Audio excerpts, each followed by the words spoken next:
yaghfir lana wa liwalidina amin. Kita ulang lagi dulu ya untuk surah Yasin ya. Kemarin kan sampai ayat berapa kemarin? 3 ya. Nah, sekarang ayat keempat sama kelima deh. Yang ingin saya tekankan di sini nun tasdid sama mim tasdid, Pak. Ya. Sering orang kalau baca nun tasdid dia nggak ditahan. Ya, diingat ya. Huruf kalau dia bertasdid itu hakikatnya double. Ya, kalau kita misalnya baca inna, tulisan inna, ya, nah ini hakikatnya ada 2 nih.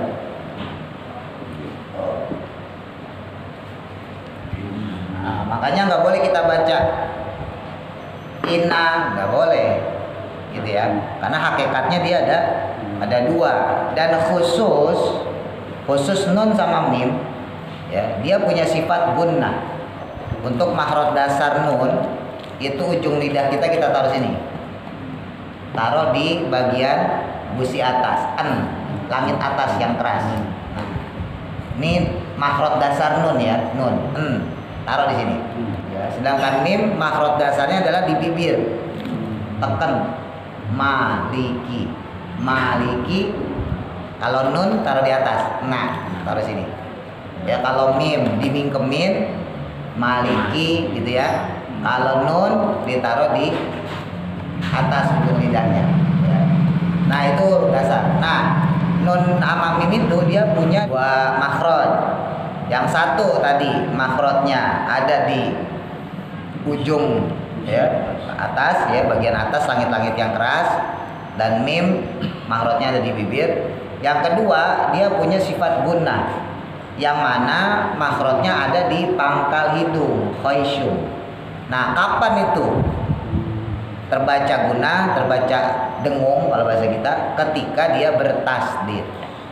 Nah, makanya ketika nun bertasdid, mim bertasdid, kalau kita nggak baca nahan, otomatis nggak bakal keluar dengung. Gitu.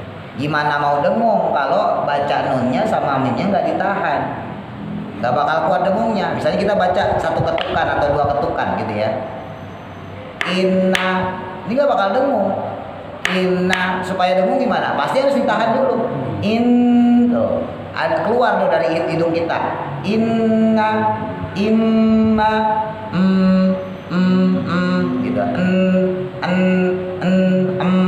Baru keluar kalau kita tahan. Inna, imma. Tapi kalau langsung inna, ya itu nggak bakal keluar dengungnya. Ya. Jadi nun sama mim ketika dia bertasdid, makhrajnya double, bukan cuman ada di tadi ya belakang gusi ya, gusi atas, bukan cuma di langit-langit keras dan bukan cuma di bibir, tapi juga punya makhraj khaysyum, pangkal hidung. Dan cuma 2 itu yang punya, yang lain nggak ada. Makanya dulu kalau masih ingat waktu pas kita belajar ain tuh, masih ingat gak dulu? Coba pencet hidungnya, pegang. Kalau keluar, kalau bergerak, nggak salah tuh. Misal kita robbil goyang nih, robbil ala, itu salah udah. Karena ain bukan di. Nah, tapi kalau nun sama mim pasti bergetar, Pak. Coba aja. In pasti bergetar dia. Im pasti bergetar itu. Mekar kalau bahasa kita gitu. Berarti kalau hidungnya bangir, kelihatan banget mekar tuh. Nah di sini ada contoh innaka tuh ya. Innaka laminal. Kalau dulu guru saya bilang minimal 3. Minimal kalau diketok tuh minimal 3 detik kalau diketok baca tartil ya. Innaka laminal mursalin. Ingat murnya tebal. Mursalin. Kenapa rohnya tebal? Mursalin. Kenapa?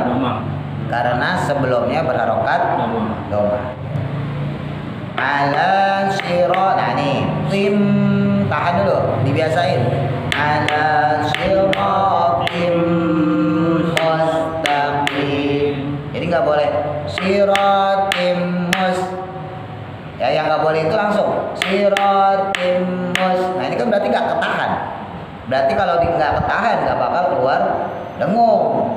Supaya keluar dengung, keluar dari khaysyum, maka harus ditahan. Ala sirah, ingat shotnya monyongin.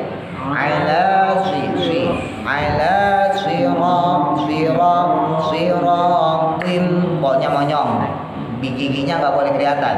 Siratim, sirotol sama, siratim tahan. Mustaqim, sinnya tipis, ujung lidahnya taruh bawah. Mustaqim. Tazizai, ujung lidahnya sama taruh bawah ya. Yang beda apa kalau sin antara apa namanya gigi sama gusi ya. Jadi kalau gigi sama gusi kita, ujung lidah kita, nah tempelin di situ. Ujung lidah tempelin antara gusi sama gigi ya. Zai sama sa tuh di situ. Tapi kalau khawatir naik ke atas, sudah turunin aja ke bawah, taruh di gusi. Kalau khawatir, tapi kalau nggak khawatir, kalau nggak takut, tempelin antara gusi sama gigi, ya, antara gusi sama gigi, supaya S-nya keluar tipis, zai-nya keluar zai, bukan jim, bukan tanjilal, ya kan? Tanjilal auju, ya, gitu. Tanzi, zi, akan sini, antara gusi sama gigi. Tanzi, nun mati ketemu zai ikhfa ya.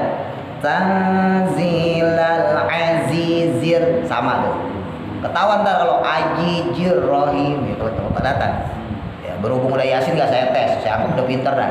Ya, kalau dites pasti ketahuan ntar. Ya, saya anggap udah pinter aja dah. Tanzilal azizir rahim. Ya. Saya dulu, nanti baru bareng-bareng.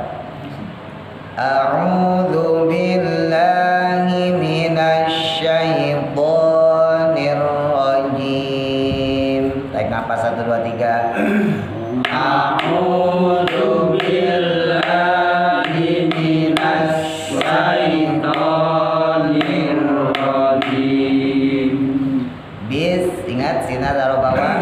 Bismillahirrahmanirrahim. Tarik nafas 1 2 3. Bismillahirrahmanirrahim.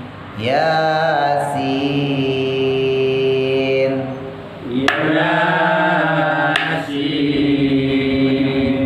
Wal Qur'an, ingat rohnya tebelin. Wal Qur'an, rohnya jangan terlalu ya. Getarannya cukup 2 ya. Wal Qur'anil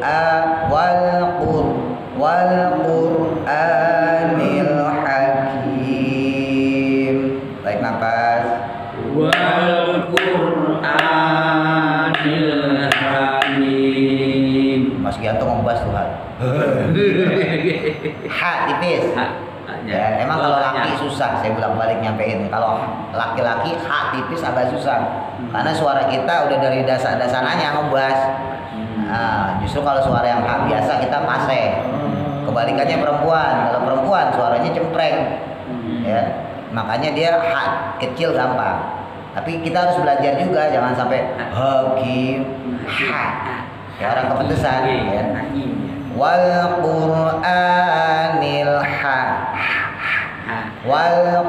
Qur'anil hakim. Tarik nafas 1 2 3. Wal Qur'anil hakim. Masih ada sih yang dikit. Nah, nggak usah disebut lah. Innaka laminal mur, sama kayak tadi tebel, innya tahan. Innaka laminal mursalin. Tarik nafas 1 2 3. Innaka laminal mursalin. Ainnya tekan. Aina sira si aila sira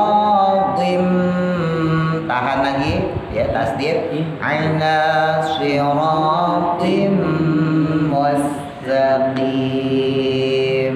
Tarik nafas 1 2 3. Ala siratim mustaqim. Zai taruh bawah. Tanzilal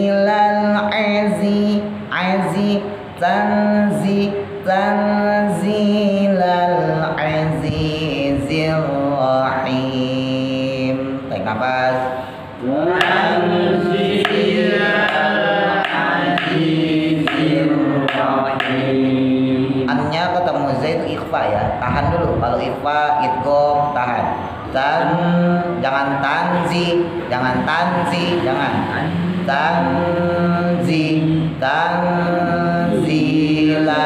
azizir rahim. Tarik nafas.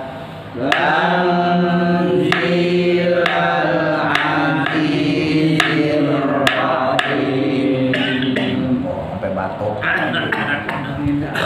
Ya segitu aja dulu. Baru 5 aja udah bung. Ada yang ditanya dulu?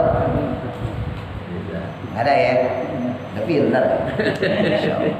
Karena orang nggak nanya kemungkinannya 2 kan? Bisa nggak tahu. Nah, saking pinternya udah paham. Nah, yang kedua saking nggak ngertinya. Sama sekali. Bingung mau tanya apa.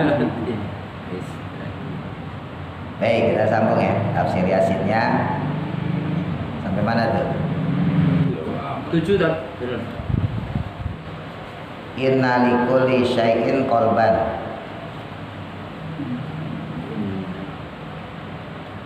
6 itu bukan 7. 6 baris dari atas.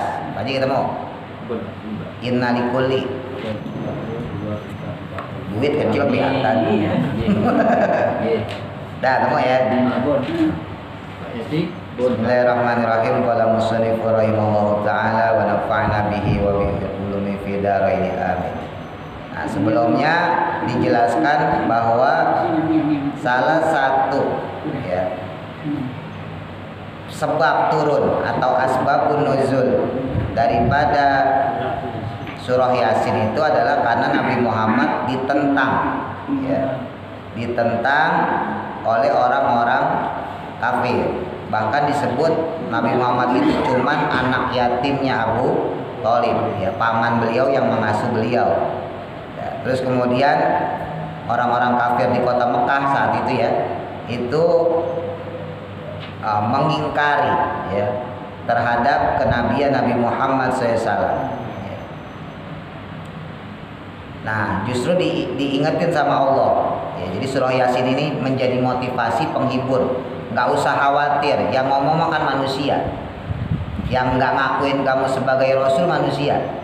Tapi aku, kata Allah gitu ya, mengakui innaka laminal mursalin. Bahwa sesungguhnya engkau adalah mursalin, termasuk para Rasul. Kemarin saya sempat singgung, orang kalau muji kita Pak, levelnya masih sama atau di bawah, itu kita nggak bangga. Ya kemarin sempat saya singgung gitu ya. Tapi kalau yang muji kita di atas kita, itu kita pasti bangga. Misalnya bapak-bapak bilang saya, oh Ustaz pinter baca Qurannya, saya kagak bangga. Sebab bapak-bapak di bawah saya. Gitu. Tapi kalau yang muji guru saya, wah kamu hebat, wah saya bangga. Logikanya begitu ya. Kita dipuji sama teman nggak bangga, tapi kalau atasan yang muji, wah kamu kerjanya bagus nih, wah senang kita, wah kamu dagangnya jujur, yang muji orang atasan, bangga gitu, itu ibaratnya. Nah sama, Nabi Muhammad diingetin, nggak usah takut, nggak usah khawatir, nggak usah gelisah, ya, nggak usah ngersulo kalau orang Jawa bilang, ya, nggak usah resah, ya, yang ngomong kan manusia biasa, ya, nggak usah dipikirin udah, aku nih yang nyiptain kamu kata Allah gitu. Aku yang nyiptain kamu, yang mengakui kamu sebagai seorang Rasul. Jadi kamu tetap harus pede, kamu tetap harus percaya. Nah itu ya, itu salah satu asbabun nuzul kenapa turun surah Yasin. Makanya kalau kita hubungin Yasin wal Qur'anil Hakim dan Quran yang penuh hikmah. Jadi ada Yasin yang ditafsirkan sebagai nama Nabi Muhammad, panggilan sayang. Terus dan Quran, kan Nabi sama Quran kan sepasang Pak. Ya kan? Al-Quran diturunkan oleh Allah melalui perantara malaikat Jibril kepada Nabi Muhammad. Makanya Yasin wal, wa itu dan kalau bahasa Indonesia. Yasin dan Quran kan sepasang. Jadi Allah memantapkan dengan wal Qur'anil Hakim. Ya, innaka sesungguhnya engkau adalah orang pilihan Allah, orang yang menjadi utusan atau jadi rasul Allah.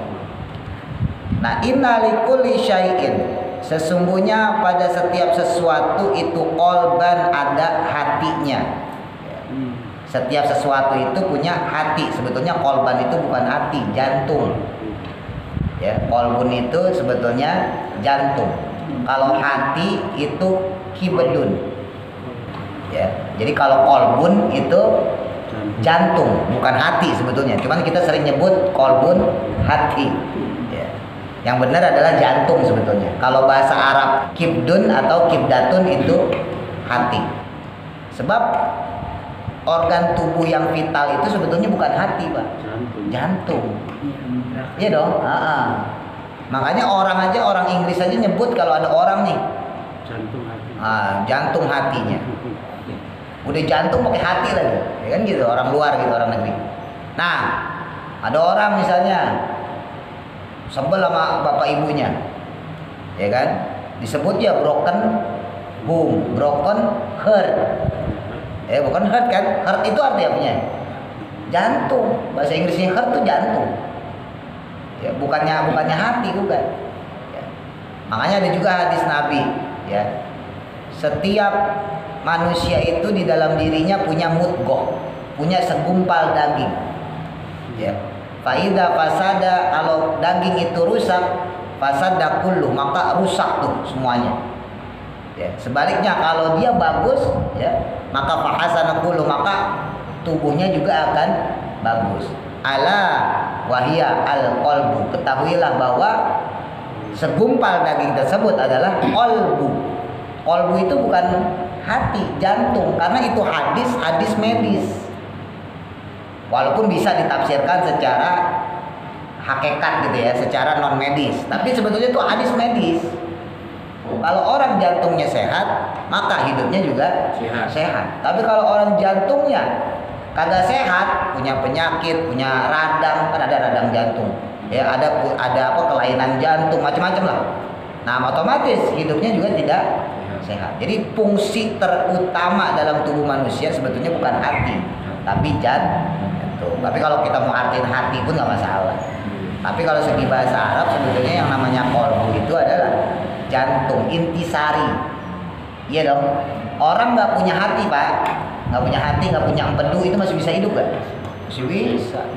Iya. Tapi kalau orang nggak punya jantung, masih gantung gitu. Nanti biarkan komputer CPU-nya. Nah iya, ibarat CPU-nya. Nggak bakal bisa hidup orang kalau nggak punya jantung. Nggak punya empedu, nggak punya pankreas misalnya, masih bisa. Cangkok. Tapi kalau udah nggak punya jantung, udah. Dia mau nafas pakai apa, orang jantung yang mompa ya kan? Gitu logikanya. Nah, wa qalbul Quran, jadi setiap sesuatu itu punya jantung, punya hati boleh lah.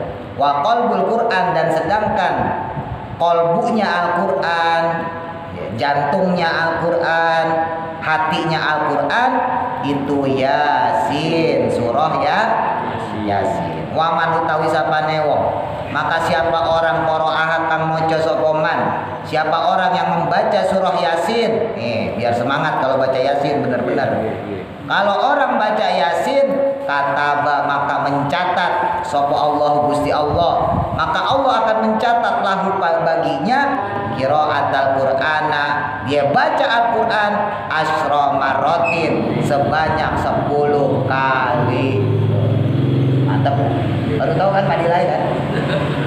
Sejauh ini kan baru tahunya kulhu. Iya. Kulhu 3 kali sama seperti kulhu 1 sepertiga Quran. Berarti kalau 3 kali baca sama seperti hatam Al-Quran. Nah, ini sekali Yasin, Bang.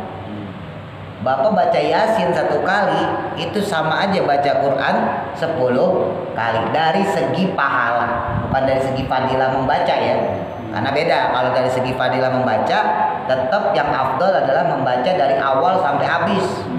dari Fatihah sampai Anas. Ya.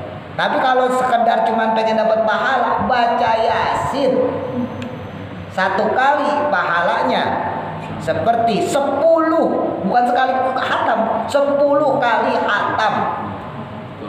Bayangin. Ya. Ini amalin nih. Jadi mulai sekarang usahain, makanya bolak-balik saya sampein, usahain kalau yasinan tuh, kalau orang Jawa bilang boyo tenanan gitu. Ya. Kadang saya suka miris, orang yasinan sambil ngobrol. Ya kan? Mama pula gitu. Ya kan? Orang yasinan yang mimpi deh pada mamerin gelang, mamerin cincin. Ya. Cobalah serius gitu, baca Yasin tuh serius karena kita sedang menghadap Allah, menghantarkan sebuah ibadah yang luar biasa pahalanya gitu loh. Bukan cuma baca Quran doang, tapi hatam Quran sampai 10 kali. Jadi kan gak pantas kalau kita menghadap Allah, kita pengen hadiah hatam Quran 10 kali, terus bacanya asal-asalan, kan gak pantas. Kan gitu logikanya. Kita datang ke rumah bos kita, pengen harapan kita dikasih duit 10 juta. Terus di rumah bos kita cenganges, gitu. Kira-kira pantas ya gitu? Gak pantas. Orang mau dikasih duit 10 juta, cengenges. Walaupun bos kita tetap ngasih, orang bos kita baik, tetap dikasih duit 10 juta. Cuma kayak nggak pantas aja, nggak etis. Ya sama, Allah mah tetap ngasih pahala sama kita. Nggak, Allah mah baik. Cuman kita aja kagak tahu diri, ibaratnya gitu. Ya. Baca Yasin sambil ketawa-ketawa, sambil cengar-cengir. Ya. Bahkan kadang-kadang sambil apa namanya? Ngerokok. Iya benar ada benar. Iya. Wakama dan seperti halnya. Qala bersabda Kanjeng Nabi Muhammad sallallahu alaihi wasallam. Ya, bawahnya tuh. Innallaha ta'ala astune Gusti Allah, sesungguhnya Gusti Allah taala itu Quran membaca surah Yasin, surah Yasin, wa Toha dan surah Toha qabla ayyahluqa, sebelum Allah menciptakan as-samawati, langit, wal ardi dan bumi. Berapa lama? Bi alfai amin, ribuan tahun sebelum langit dan bumi diciptakan. Allah Subhanahu wa taala lebih dulu membaca surah Yasin dan surah Toha. Loh, berarti Quran ada lebih dulu? Iya. Makanya rukun iman itu yang pertama beriman pada Allah, yang kedua beriman kepada para malaikat, yang ketiga beriman kepada kitab. Kitab dulu baru Rasul. Lah kenapa kitab-kitab? Karena kitab-kitab itu firman Allah, Pak. Dan Allah sudah berfirman ditaruh di Lauhul Mahfuz sebelum diberikan kepada para rasul. Jadi rasul itu kan manusia, baru ada. Sedangkan Al-Quran itu kalam Allah, firman Allah. Nih tauhid nih, hati-hati. Ya, tauhid kita, Al-Quran itu kalamullah, kalam Allah. Makanya Al-Quran bukan makhluk. Nggak bisa disebut makhluk. Gampangnya gini kalau pusing ya. Kita bikin meja. Ya, maka kita akan bilang meja ini ciptaan kita. Kan begitu? Kita bikin tembok, oh ini tembok hasil karya saya. Kan begitu? Tapi kalau kita ngomong Pak Haji Idris orangnya baik gitu, atau Pak Haji Larno orangnya ganteng, maka omongan tersebut nggak bisa disebut hasil karya. Lah itu kan omongan, bukan hasil karya. Ya, berarti bukan ciptaan, bukan makhluk. Orang ada yang ngakunya umat Islam, ini bukan paham kita Ahlussunnah wal Jamaah, yang mengakunya umat Rasulullah tapi mengatakan Al-Quran makhluk. Allahnya qadim tapi Al-Quran makhluk. Ini bukan paham kita Ahlussunnah wal Jamaah. Paham kita Ahlussunnah wal Jamaah, Al-Quran ya kalamullah, kalamun qadim, ya kalamnya Allah, nggak bisa dipisahkan. Ya dulu saya kasih contoh ibarat tembok gitu ya, tembok keramik warna hijau. Sekarang keramik warna hijau ini bisa nggak dipisahin? Bisa nggak pisahin keramik sama warna hijau ini? Nggak bisa. Mau misahin gimana coba? Karena dia sudah ada di dalam situ. Udah namanya warna hijau. Iya. Peci kita misalnya Mas Gianto warnanya hitam, ya udah kagak bisa udah. Peci hitam udah begitu, Kang Dadi udah hitam sama Mbak Gora sama udah. Nggak bisa dipisahin. Oh ini hitam, terus ini peci, bisa nggak? Nggak bisa ya peci hitam udah. Satuan nih. Iya. Loh kenapa itu sampai lari ke akidah? Iya, kalau kita menganggap Al-Quran makhluk ciptaan Allah, maka otomatis kita tidak akan menghargai Quran. Kalau sudah tidak menghargai Quran, maka kita akan kurang percaya dengan Al-Quran. Kalau kita kurang percaya dengan Al-Quran, maka kita tidak akan lagi belajar tentang tafsir-tafsir Al-Quran. Langsung aja terjemahannya kan sama aja. Larinya ke situ sebetulnya. Jadi malah nggak pas kalau dikatakan ciptaan Allah. Nah, iya. Ini sejajar sama Allah. Iya. Ya kan ucapan. Ibarat kita tuh fatwa. Iya. Ya penting kan benar-benar. Iya. Makanya jangan heran ada sekelompok orang ya, dia sama Quran kagak ada adabnya, kagak hormat. Ya, baca Quran nggak pakai peci. Mazhab kita Ahlussunnah wal Jamaah nggak boleh, makruh walaupun tidak sampai haram. Nah, di bawahnya aja dipeluk, nggak ditenteng gini. Saya anak-anak yang di rumah ngaji tuh gitu, Quran pegang, peluk, bawa. Ya. Jangan ditaruh tas, saya nggak boleh taruh tas. Iya. Bawa, kalau buku di tas nggak apa-apa. Iya. Khusus Quran di luar, pegang, peluk. Anak-anak yang ngaji di tempat saya gituin semua. Karena ada sebagian orang yang ya itu tadi punya pemahaman Quran makhluk. Yang mulia kan Allahnya bukan Qurannya. Quran dia bilang kalau akhirnya Quran ngegeletak di bawah. Belain baca. Iya, makanya sering juga saya sampaikan, kan saya kritik. Kalau kita yasinan, jangan sampai buku yasin di bawah. Iya, ini kadang-kadang ustadznya. Kalau jamaah sih karuan bodoh ya. Ustadz naruh yasin di bawah. Tapi kalau di daerah begitu tuh, Nah, iya. itu yang saya suka nih tuh. Ya kalau kayak gitu udah ambil dah ya. Minimal yang samping kita, samping kita pindahin taruh di paha. Yang tahu. Nah iya, itu kalam Allah loh. Ya. Walaupun ada tulisannya Latin di situ tuh. Walaupun ada tulisan Latin, tetap kan ada Arabnya juga. Ada lafaz Allah. Latin mah kan penerjemahan doang. Sama aja kan. Sekarang begini deh. Dulu kita waktu pacaran, zaman dulu. Walaupun pacaran haram ya. Waktu kita pacaran dulu kan kita suka surat-suratan. Ya. Pak Haji surat-suratan ya? Oh, anak sekarang udah kagak, anak sekarang mah. Dulu ya. Anak sekarang mah udah WA, ada chat-chat ya. Oh, zaman dulu zaman saya dia masih surat-suratan. Mungkin zaman saya terakhir. Itu Pak kalau dapat surat kira-kira senang mau kagak? Boleh lah. Taruh di dada, taruh di dada, ya kan? Cium. Warna pink. Oh, warna pink. Iya, dikasih minyak wangi, ditaruhnya kagak sembarangan, taruh di atas, takut ketahuan emak, ya kan? Pacaran masih kecil, taruh di atas tuh. Dan sekarang itu surat dari perempuan, Pak, dari makhluk, ya, dari manusia. Manusia itu kita senangnya minta ampun, bangganya minta ampun. Dan sekarang ini ada surat dari Allah, pantas nggak kalau ngegeletak di bawah? Kan begitu. Padahal Allah yang menciptakan kita. Padahal Allah yang bikin kita. Allah yang ngasih undang-undang lewat Al-Quran. Allah yang ngasih tahu kita lewat syariat Quran. Ya kan? Masa kita taruh di geletakin di bawah kan nggak ada adabnya. Kalau tulisan orang aja nggak kita taruh begitu, apalagi Allah yang bikin. Ya. Undangan deh, undangan. Misalnya saya ngundang Mas Gianto, saya mau nyunatin anak nih misalnya gitu. Saya kasih Mas Gianto. Itu Mas Gianto nggak mungkin naruh digeletakin. Ya Pak Ustadz makasih Pak, digeletakin ini. Nggak mungkin, gak enak sama saya. Oh iya makasih Pak Ustadz undangannya, taruh di atas meja. Undangan apa cuma undangan sunatan doang, cuma gambar orang naik kuda sambil pegang sarung kan biasanya gitu undangan. Kan begitu.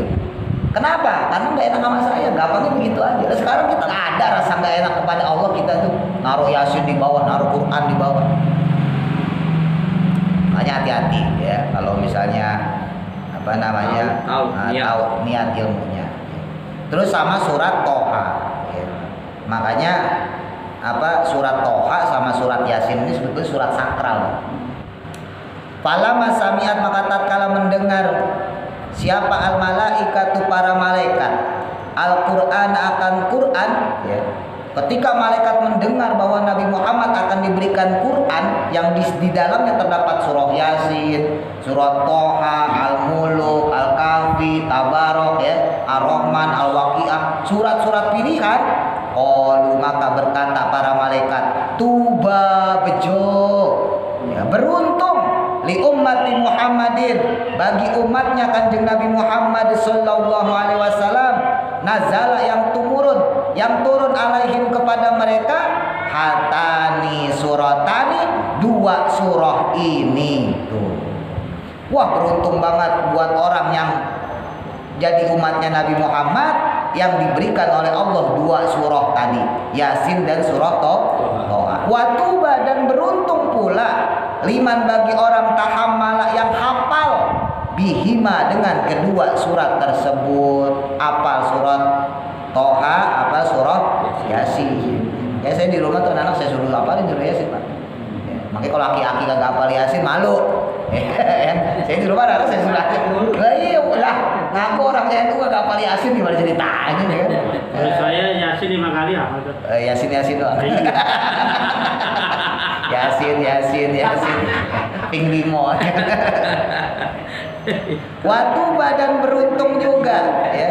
Li alsinati, bagi lisan-lisan, bagi lidah-lidah ya. Beruntung buat orang-orang yang dia punya lidah, tatakallamu bihima, yang selalu membaca atau mengucap Yasin tuh. Wa kama, seperti alnya qala, bersabda Nabi Muhammad sallallahu alaihi wasallam, anna ahlal jannati, sesungguhnya penduduk surga. Nanti Pak, kita di surga, la yaqrauna, tidak bakal kita baca syai'an, satu pun surah minal Qur'ani, dari Quran, illa Toha, kecuali surat Toha, wa Yasin, dan surah Yasin, wa surat Ar-Rahman, dan surah Ar-Rahman. Di surga kita nggak baca apa-apa, kagak sholat, kagak baca Quran, kagak zakat, di surga udah tinggal nikmatin doang ya. Tapi kita kadang suka kangen Pak, pengen sholat, akhirnya diizinin sama Allah, udah sholat tahajud. Pengen baca Quran, baca deh kita surah Yasin, surah Toha, surah Ar-Rahman. Makanya 3 surah ini ditambah Tabarok, ditambah Al-Kahfi, ditambah Al-Waqiah, itu didawamkan malam Jumat. Sekarang orang pada ribut, orang pada berdebat malam Jumat baca apa? Pasnya. Yang satu bilang baca Yasin, yang 2 bilang baca Al-Kahfi, yang ketiga pada bilang baca Tabarok, yang keempat pada bilang baca Ar-Rahman, yang kelima pada bilang baca Al-Waqiah ya. Yang ketujuh pada bilang baca Toha. Terus mana yang baca? Kalau bisa baca semua. Di pondok saya baca semua ini Pak. Dan nggak lama, orang suratnya pendek-pendek kok. 7-7-nya. Yasin, ya, Al-Muluk, Tabarok, ya, Al-Waqiah, Ar-Rahman, Toha, sama Al-Kahfi. Tapi panjangan itu. Iya, Kahfi ada panjang. Nah, sekarang orang pada ribut, ya kan? Oh, ngapain malam Jumat ya baca Al-Kahfi? Yang ngomong orang yang senang baca Al-Kahfi. Sebaliknya, orang yang senang baca Yasin ya malam Jumat baca Yasin. Yang satu goblok, yang satu PA. Nah, yang bagus tuh emang bagus dua-duanya, ngapain ribut? Ya kan? Namanya baca Quran masa jelek. Semua bagus. Ya semuanya bagus, membaca kulhu aja enggak apa-apa. Emang enggak tahu diri aja. Masa malam Jumat udah datang depanan, berkat di depan mata, bacanya kulhu ya kan?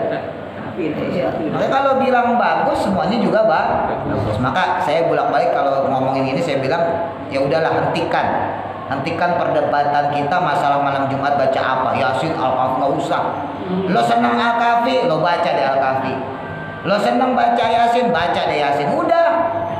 Karena kalau yang senang baca Quran pada ribut, ya, yang senang baca Quran pada ribut, nanti yang senang banget yang kagak bisa baca Quran.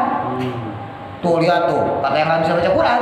Tuh lihat tuh, yang baca Yasin, baca Al-Kahfi pada ribut tuh. Untung gua nggak bisa baca Quran. Lah iya kan? Iya. Benar kan? Mending gue ajak kalian nggak baca Quran. Iya. Misalnya Pak Jilano bilang Al-Kahfi, Mas Gianto bilang enggak Yasin. Kata Pak Jidis Tabarok. Kata Kang Dadi Ar-Rahman. Kata Pak Haji Al-Waqiah. Berantem aja. Akhirnya yang di luar yang nggak bisa baca Quran senang dia. Untung gue nggak bisa. Untung nggak bisa baca Quran. Nggak berantem. Nggak bisa. Bodohnya kamu, kita rutinitas Yasin ya Yasin, rutinitas kafi kafi. Cuman kan kafi rada panjang. Sementara kita diajarin sama orang tua kita, wali-wali kita, para ulama kita, para habaib diajarin dari zaman dulu bacanya Yasin. Kenapa? Zaman dulu belum ada Quran, Pak. Orang Yasin itu udah separuh apal. Kadang orang kagak bisa baca Quran aja, dia kalau Yasin bisa. Orang zaman dulu tuh sama orang zaman sekarang. Bener, coba aja. Tapi belakang doang. Belakangnya doang, ya kan? Quran Hakim, Inna kawan tadi. Iya. Ini belakangnya doang. Iya. Tapi bisa kan? Iya. Padahal kagak bisa baca Quran. Iya. Enggak, coba aja kalau nggak percaya tes kayak malam Jumat ngaji, Pak Haji Kohar sebelum pulang dites ya. Yang dapat berkat yang bisa baca Quran. Coba ya. Paling berapa orang yang dapat berkat tuh? Ya kan? Yang lain nggak bisa baca Quran. Lah kan untungnya kan ada ngetes gitu. Lah emang gampang gitu, makanya ya jangan begitu. Ya udah, orang biasa baca Yasinan, udah biasa ya udah, pendurenan Yasinan, selamatan Yasinan, semua kita Yasinan, Pak. Ya kan? Kenapa? Karena memang adat dari orang tua kita begitu. Dan Yasin bagus. Orang Allah sebelum nyiptain langit, belum nyiptain bumi aja sudah ngebacain Yasin gitu. Jadi kalau mau orang meninggal Yasinan bagus, ya orang lahiran Yasinan juga bagus. Kadang ada juga yang salah kaprah, orang anti. Weh, ini kan lahiran, masa lahiran Yasinan? Mentang-mentang 7 bulan apa tuh Maulid. Ya kagak salah, bagus, Maulid juga bagus, tapi kalau yang bagus lagi Yasin Maulid. Gitu. Ini kan orang-orang kagak, tahlil kagak, Maulid doang. Bukannya salah, bukan. Cuman Qur'annya itu kita kan ngambil berkahnya dari Qur'an. Salah satu dari Yasin. Iya, salah satunya adalah dari dengan surat Yasin. Jadi semua yang mau dibaca kapanpun bagus. Anak lahiran baca Yasin, ya 7 bulan tadi 4 bulanan baca Yasin nggak apa-apa. Akekahan baca Yasin, selamatan anak, selamatan rumah, ya selamatan jabang bayi, puput puser, Yasinan, kawinan, Yasinan, sunatan, Yasinan, bagus semuanya. Jadi Yasin bukan untuk kirim Iya, bukan cuma doa arwah doang, semuanya bagus. Satu yang kagak bagus, baca Yasin pas cerai. Yasinan masa cerai. Ada undangan nih, ya kan Yasinan. Surat Maryam tuh laki bisa boleh baca nanti kalau. Boleh, nggak apa-apa. Surah Maryam. Itu kan kalau buat pengen anak perempuan, gitu kan. Kalau pengen anak laki baca surah Yusuf, gitu. Tapi ya tergantung cetakannya, Pak Haji, ya kan. Pengen anak cakep kayak Siti Maryam, bapaknya merongos, ya tetap aja lahirnya Pak. Mau baca Maryam 1000 kali juga. Lah bener nggak? Lah iya. Pengen anak ganteng kayak Nabi Yusuf, ya kan baca 1000 kali, bapak ibunya merongos, rambut keriting, kulit hitam, jauh sama Nabi Yusuf. Jadi tetap itu bagian aja. Tahu diri lah. Gitu ya. Boleh berusaha. Kalau 4 bulan, 7 bulan itu sebetulnya yang bagus bukan cuma 2, banyak sebetulnya. Ya tadi ya Yusuf, kalau kita pengen punya anak laki ganteng sehat, pengen punya anak perempuan surah Maryam, pengen punya keturunan yang bagus supaya kita Islam, punya anak Islam yang kita lahirkan, terus anak kita nanti punya anak lagi, cucu kita berarti Islam. Baca surat apa? Ibrahim. Supaya nanti dia hidup, ya ketika dia hidup dia dikasih musibah, dikasih ujian sama Allah, dia kuat, dia sabar. Baca surah Yunus. Ini yang jarang orang tahu nih, ya. Terus supaya dia beriman kuat, berakhlakul karimah, baca surah Muhammad. Jadi ada 3 tambahan surat sebetulnya. 1 surah Ibrahim, 2 surah Yunus, 3 surah Muhammad. Wa kama seperti halnya qala bersabda Nabi Muhammad sallallahu alaihi wasallam. Nah, ayyuma muslimin, siapa saja seorang muslim, ya, wa muslimatin dan muslimah, ya, baik laki-laki maupun perempuan dia orang Islam, quri'a yang dibacakan indahum di sisi mereka surat Yasin, akan surah Yasin, wahuma adapun mereka itu fi sakaratil mauti, dalam sakarat maut. Nazak udah ngonggak-ngonggak di rumah sakit, mau meninggal, dibacain tuh Yasin. Nazala maka akan turun alaihima kepada keduanya orang yang sakratul maut itu, biada di kulli harfin, ya, dengan sejumlah setiap huruf yang kita baca asyarata amlakin 10 malaikat. Yasin aja udah 2 huruf Pak, satu hurufnya 10, berarti kalau Yasin 2 huruf berarti ada 20 malaikat. Ngapain tuh malaikat? Yakumuna, mereka berdiri semuanya, baina aidihima, di hadapan kedua orang yang setara tersebut, sufufan, dengan berbaris. Untuk apa mereka berbaris? Upacara? Bukan. Siap-siap mereka yusalluna, untuk mendoakan alaihima, kepada kedua orang yang sakratul maut tersebut, wa yastaghfiruna, dan memohonkan ampun lahuma, kepada kedua orang yang setara tersebut, wa yashhaduna, mereka semua menyaksikan goslahum, ketiga orang tersebut dimandikan keduanya. Bahkan bukan cuma ngelihat, bukan menyaksikan dimandiinnya doang, para malaikat wa yatabauna, ikut nganterin kalau dia meninggal, ikut nganterin janazatahuma, akan jenazah keduanya. Oleh karena itu, wa kama qala alaihissalam, sebagaimana sabda Nabi Muhammad SAW, aksiru, perbanyaklah oleh kalian, qiraata hadhihi surata, yaitu membaca surah ini, yaitu surah Yasin. Fa inna fiha, karena sesungguhnya di dalam surah Yasin itu khosaisun, memiliki keistimewaan kasiratun, yang banyak, hatta sehingga kila dikatakan fi syarhi, dalam syarah hadal hadisi, hadis tersebut, innal ja'i'a, sesungguhnya orang yang lapar, orang yang aus, idza qara'aha, ketika dia baca surah Yasin, bihuduril qalbi, dengan kepastian, dengan keyakinan diri, keyakinan hati, asba'ahu, maka orang yang lapar tersebut akan dibuat kenyang oleh Allah Subhanahu wa taala, min fadlihi, dari karunia Allah. Saya dulu kalau lapar di pondok sering baca Yasin, dan emang bener, orang Yasinan malam Jumat sini pulang pada kenyang, dapat berkat, nah, ya kan, dapat berkat kan? Ustaz dua lagi. Ustaz dua lagi. Ya, itu diantara dalil-dalil daripada bacaan surah Yasin dikit. Wallahu a'lam, mudah-mudahan manfaat. Al-Fatihah.